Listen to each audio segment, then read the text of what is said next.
Jawa Tengah memiliki candi mirip Chichén Itzá di Meksiko, situs peninggalan suku Maya yang dibangun pada abad ke-7.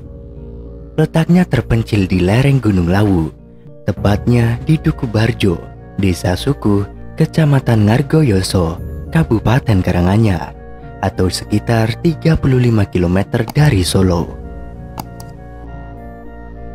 Candi Suku sering disalahartikan sebagai candi porno karena banyak terdapat relief lingga dan yoni atau lambang kelamin pria dan wanita. Padahal lingga dan yoni dalam kepercayaan Hindu merupakan lambang kesuburan, dan di masa lalu orang datang ke candi ini untuk memuja arwah leluhur sekaligus memohon kesuburan. Berbeda dengan kebanyakan candi Hindu yang lainnya, candi peninggalan kerajaan Majapahit ini tidak menghadap ke arah terbit matahari, melainkan ke arah barat. Dari segi arsitektur pun tidak seperti candi lain yang menyimbolkan Gunung Meru, melainkan memiliki puncak piramida terpotong. Selain terdapat teras bertingkat dengan satu anak tangga di tengah, serta sejumlah monolit dan patung besar yang mengelilinginya.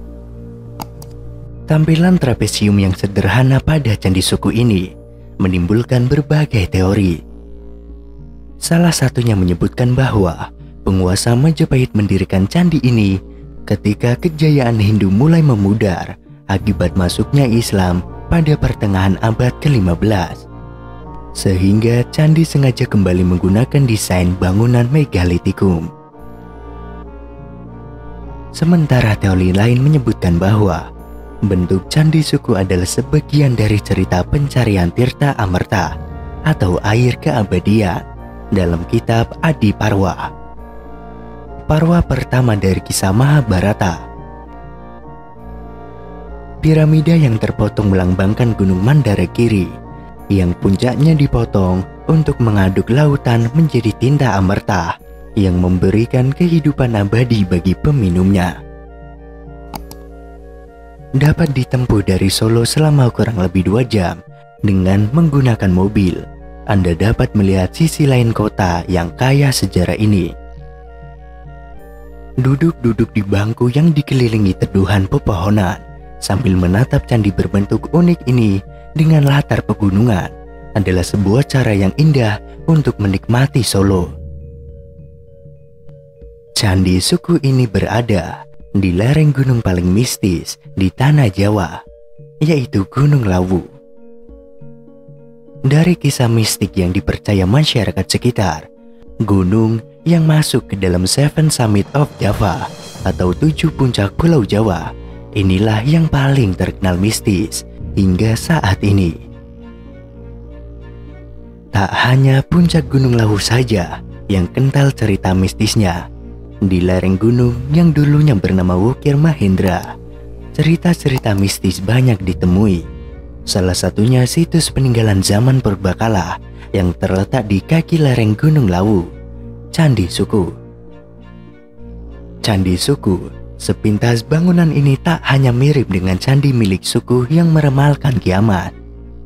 Namun, Candi Suku diyakini usianya jauh lebih tua dibandingkan dengan candi milik suku Maya. Maka tak heran, dari segi bangunannya saja, candi ini berbeda dari bangunan candi yang ada di Indonesia. Belum lagi, Candi Suku memiliki relief atau pahatan yang jauh dari kesan tradisi budaya lokal Nusantara. Uniknya, candi peninggalan zaman megalitikum ini satu-satunya candi di Indonesia yang menghadap ke barat atau ke arah kiblat.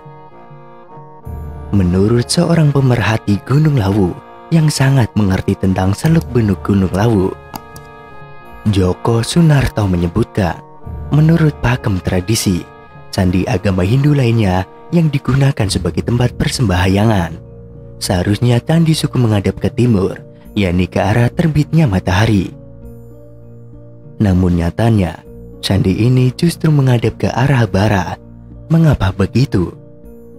Pak Po menerangkan, sudah menjadi tradisi Jawa kuno di waktu zaman prasejarah jika matahari merupakan sumber urip atau sumber kehidupan. Candi suku ini berbeda dengan candi kebanyakan yang menghadap ke arah timur. Justru candi ini menghadap ke barat.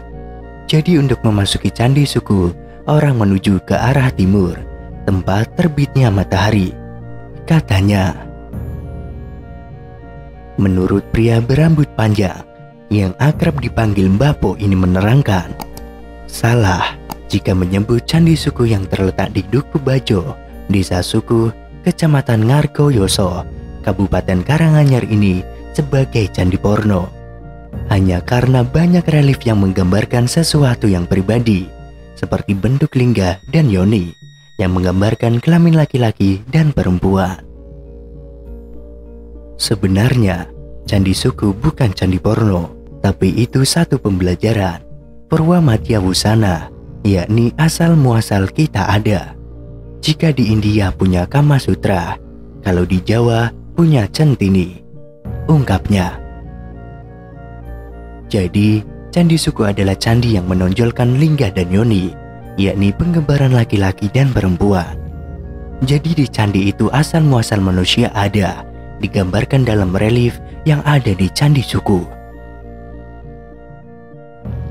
Jadi itu bukan candi tentang seni bercinta, tapi penggambaran bahwa kita itu ada di alam kandungan, di alam dunia, dan di alam kubur. Terangnya. Pak Po juga menyebutkan, jika orang Jawa itu meyakini bahwa manusia Jawa pertama berasal atau datangnya dari Lawu. Karena kaki Lawu itu sampai daerah Sangiran, Sragen, Jawa Tengah. Sebab itulah, di Sangiran banyak ditemukan situs-situs, mulai dari fosil yang ditemukan, peninggalan yang ditemukan. Dan itu digambarkan dengan jelas melalui 3 teras atau 3 trap bagian candi yang tergabung dalam Purwa Madya Wasana, yang berarti asal muasal manusia ada. Bagian candi pada teras pertama adalah Purwa, yang berarti kawitan pertama atau asal muasal, di mana laki-laki dan perempuan bertemu. Teras kedua adalah Madya, yang menggambarkan alam dunia. Di situ banyak sekali terdapat relief yang menggambarkan kehidupan manusia, seperti petani, pejabat, punggawa raja, dan pandai besi.